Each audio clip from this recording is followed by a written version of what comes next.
আল্লাহ খুবই ভালো আছি। বাবা বাজারে একটা সবজি কিনছে। সবজি আছে, সবজি আলু পটল নিয়ে উঠছে, ভালো ভালো সবজি আছে, সবজি সবজি নিয়ে যান, সবজি। চাচা এই সবজি নিয়ে যাচ্ছে, ডাকবো? হ্যাঁ বাবা ডাকবো, তাহলে আমাকে আর কষ্ট করে বাজারে যেতে হবে না। ও সবজি আলু ভাই, এই আসুন। ভাই আমাকে ডাকছেন? না, আপনাকে ডাকছি। আলু কত করে কেজি? আলু 35 টাকা কেজি। 1 কেজি দিন তো। কত বললো? 35?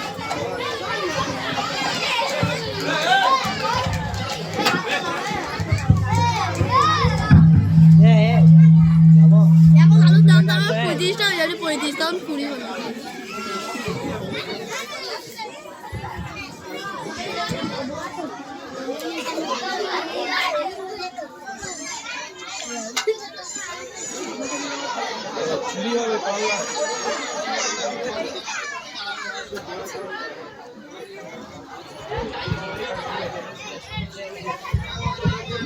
এই নিন ভাই।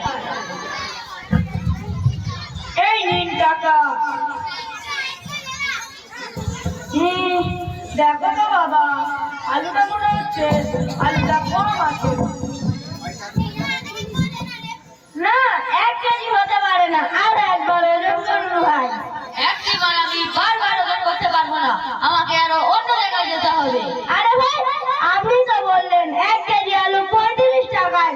আপনি তো ওজনে অনেক কম দিয়েছেন। আপনি কিরকম ব্যবসা করছেন? আপনার মাল তো নেওয়া যাবে না। আপনার মাল নিয়ে নিন আর টাকা ফেরত দিন। দেখুন ভাই, ভালোই ভালো বলছি, মাল নিয়ে চলে যান, তা না হলে মাল কেটে কেটে মরে যাবে। 3 টাকা সবজি আলু হয়ে মায়ের হুমকি দেখাচ্ছেন? বেয়াদব কোথাকার। আপনি আমাকে বেয়াদব বললেন? আপনাকে বেয়াদব বলবো না তো কি বলবো? আপনার বাড়ি কোথায়? আমার বাড়ি থেকে নেবো, আপনি মাল নিয়ে চলে যান, তা না হলে খুব খারাপ হয়ে যাবে। আমাকে মায়ের হুমকি দেখাচ্ছেন? না, আপনার মজা দেখাচ্ছি। যখন আপনি আমাকে ডাকবেন মানবেন না, এদিকে আসুন তো। আসসালামু আলাইকুম। আপনাদের কি হয়েছে ভাই? মাওলানা সাহেব, এই সবজিওয়ালা রাস্তা দিয়ে যাচ্ছিল। আমি ওনাকে ডেকে জিজ্ঞাসা করলাম যে আলু কত করে কেজি। উনি বললেন 35 টাকা কেজি। উনি ওজনে অনেক কম দিয়েছে। আমার ভাইপো বললো আপনি ওজনে কম দিয়েছেন কেন? তখন সবজিওয়ালা আমার ভাইপোকে মারার হুমকি দিয়েছে। আপনার নাম কি ভাই? আমার নাম আব্দুল্লাহ। মাশাআল্লাহ, আপনার নামটা খুব সুন্দর। আব্দুল্লাহ নামের অর্থ জানেন? হুজুর, আমি সবজি বিক্রি করে খাই, আমার ইসলামের সম্পর্কে কিছুই জানা নেই। ভাই, আব্দুল্লাহ নামের অর্থ হলো আল্লাহর গোলাম।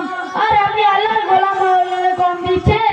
যারা ওজনে কম দেয় আল্লাহর সম্পর্কে কোরআনে কি বলেছেন জানেন? হুজুর, আমার জানা নেই। আল্লাহ কোরআনে বলেছেন দুর্ভোগ তাদের জন্য যারা ওজনে কম দেয়, যারা মানুষের কাছ থেকে যখন মেপে নেয় তখন পুরোপুরি আদায় করে নেয়, আর আবার যখন অন্যের জন্য কিছু ওজন কিংবা পরিমাপ করে তখন কম দেয়। আর রাসূলুল্লাহ সাল্লাল্লাহু আলাইহি হাদিসে বলেছেন মান গাশা ফালাইসা মিন্না, যে প্রতারণা করে সে আমার দলের মুসলমানদের অন্তর্ভুক্ত নয়। সুতরাং আপনি আল্লাহর গোলাম হয়ে বাহ্যিক সামান্যভাবে বশীভূত হয়ে এরকম ওজনে কম দিয়ে আপনার হারাম ব্যবসাটিকে হারে পরিণত করে দিচ্ছেন। আর ওজনে কম দিলে আপনার ব্যবসায় বরকত হবে না। হুজুর, আপনার কথা শুনে আমি খুবই লজ্জিত। দিন ভাই, মালটা আর একবার ওজন করে দিন। এই দিন ভাই।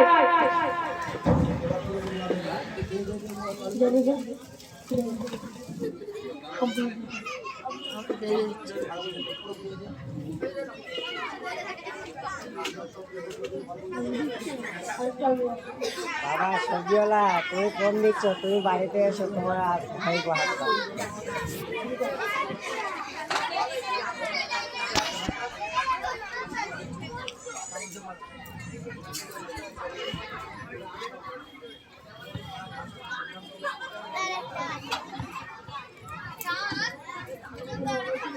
হুজুর, আপনি এই বাচ্চাটাকে নিয়ে কোথায় যাচ্ছেন? আমি এই বাচ্চাটাকে উত্তর বিষ্ণুপুর গাইনপাড়া মদিনাতুল উলুম দিনিয়ার মুনাজ্জাম মাকতাবে পড়াতে নিয়ে যাচ্ছি। হুজুর, দিনিয়ার মুনাজ্জাম মাকতাবে কি পড়ানো হয়? দিনিয়ার মুনাজ্জাম মাকতাবে ইসলামের মৌলিক বিষয় কুরআন, ইসলামিক জ্ঞান ইত্যাদি বিষয় পড়ানো হয়। হুজুর, আমার একটি ছেলে আছে, আপনাদের দিনিয়াতে ভর্তি নেবেন? আপনার ছেলের বয়স কত? আমার ছেলের বয়স 7 বছর। হ্যাঁ, ভর্তি নেওয়া হবে। হুজুর, আপনাদের দিনিয়াত মাজাম মাক্তাবে ভর্তি হতে গেলে কি প্রয়োজন? আপনি আমাদের দিনিয়াদের প্রধান শিক্ষক হযরত মাওলানা ইসরাফিল সাহেবের সঙ্গে যোগাযোগ করুন, তিনি আপনার ছেলেকে ভর্তি নিয়ে নেবেন। আসসালামু আলাইকুম ওয়া রাহমাতুল্লাহি ওয়া বারাকাতুহু।